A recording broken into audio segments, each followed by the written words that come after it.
মসজিদ সরায়া মন্দির কেন দিলেন? সকল ধর্মের প্রতি সম্মান রেখে বলছি, ধর্মীয় যারা মানুষ আছেন বিভিন্ন ধর্মের সবার প্রতি সম্মান রেখে বলছি, একটু মনোযোগ দিয়ে শুনবেন। বিতর্ক আগেই করবেন না, আমি বিতর্ক করতে বসি নাই। প্রশ্ন হলো আমার, আপনি মসজিদ সরিয়ে দিয়েছেন, ঠিক আছে। তো সরিয়ে যখন দিয়েছেন, একেবারে আগের আগের যে 20 টাকা ছিল মনে আছে? আমার কাছে সংরক্ষণ আছে, এই যে পাটের ছবিটা দেখা যায় সোনালী আঁশ, এটা তো সিন্ডিকেট করে খাইয়ে দিচ্ছেন। সোনালী আঁশের ছবিটা বসাই দিতেন, আর এদিকে আচ্ছা ওইদিকে আরেকটা বসাই দিতেন। তো আপনি সরাইলেন মসজিদ, দিলেন কি মন্দির, দিলেন কি বৌদ্ধবিহার। কোন ধর্মের ধর্মীয় প্রতিষ্ঠানের ছবি দেওয়ার চেতনা কেন জায়গা ওঠে? দরকার কি? মসজিদও দিবেন না, মন্দিরও দিবেন না, বৌদ্ধবিহারও দিবেন না। সেই আগের টাকার এই 20 টাকার এই যে এত চমৎকার সোনালী আসে, এটা আনতে পারলেন না?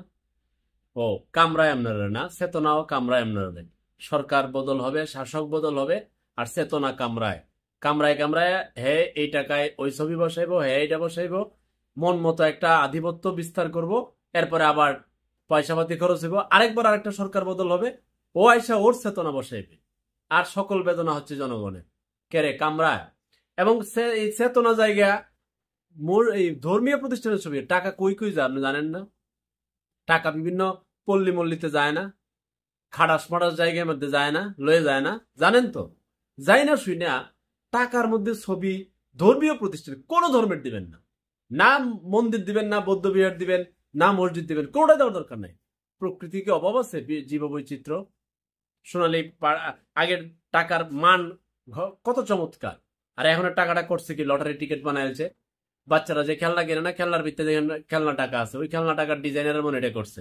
এখন আপনি বলবেন যে ভাই, ওই যে বিদেশিরা এই যে কত কালেকশন দেখছেন, হ্যাঁ হ্যাঁ, এই তন্ত্রের মতো তো আমরা এটা দারুণ তো।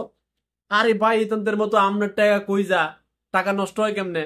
প্রথম ব্যাংকের মধ্যে ছিদ্র করে, নাহলে ফিন মারে, খেলা আনতে শুরু। এরপরে মাছ মল ফাঙ্গাস 50, ফাঙ্গাস 50, ওর হাতের যে ঝুলমুল আছে না, মাছের জেলসা বেলসা সব তো টাকার মধ্যে ঘষে ঘষে না। এরপরে শুটকি মলো যা, যাওয়ার পরে এই যে আপনার বাঁচে না, শুটকি বাঁচতেছে আর টাকা বাঁচতেছে, টাকা নষ্ট হয়। বিদেশের টাকার কি এত হাতের ব্যবহার হয়? এত ব্যবহার হয়? হয় না।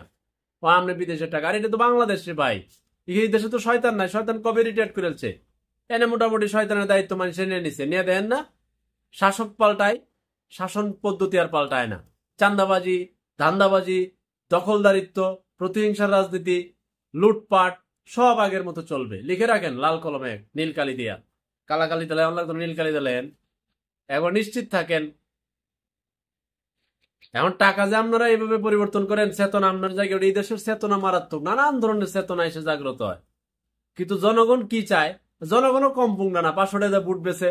এখন একদিন একজন লোক আমার ওটুত করতেছে, ভাই 200 টাকা মাথা বিক্রি হইতেছে। 200 টাকা মাথা বিক্রি মানে ও সারাদিন একটা লোক বাড়িছে, এক একটা এলাকায় 3-4টা এমপি প্রার্থী না, প্রত্যেকটার মিছিলে যা 200-400 টাকা দিয়ে মাথা বেছে। আর নেতা তো আরে আমি তো হেবি জনপ্রিয়। আমার নেতা জানে পয়সা পাতি তো সে দেয়। মোটামুটি এমপি হইতে গেলে তার 5-10 কোটি টাকা নাই। ও মাসে বেতন পাবে কত? 5 বছরে লাখ টাকা করে দিতে হবে, মাসে হয় 60 লাখ টাকা। তাহলে 10 কোটি টাকা খরচ করে ও কি তাজ্জত পড়বে? ও চুরি করবে না?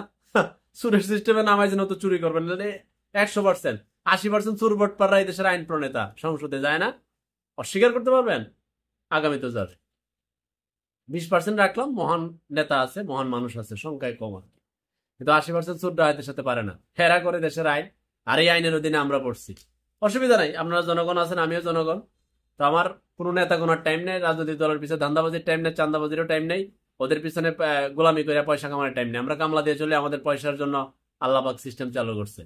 তো কথা বলি দেশে, যেহেতু দেশের নাগরিক, আশা করি ঠিক হবে কিনা, না হলে অসুবিধা নাই। মহান আল্লাহ পাক পাপের জাতিকে পাপের ঠেলায় একেবারে পানির নিচে হান্দাই দিব, সব হান্দা একসাথে।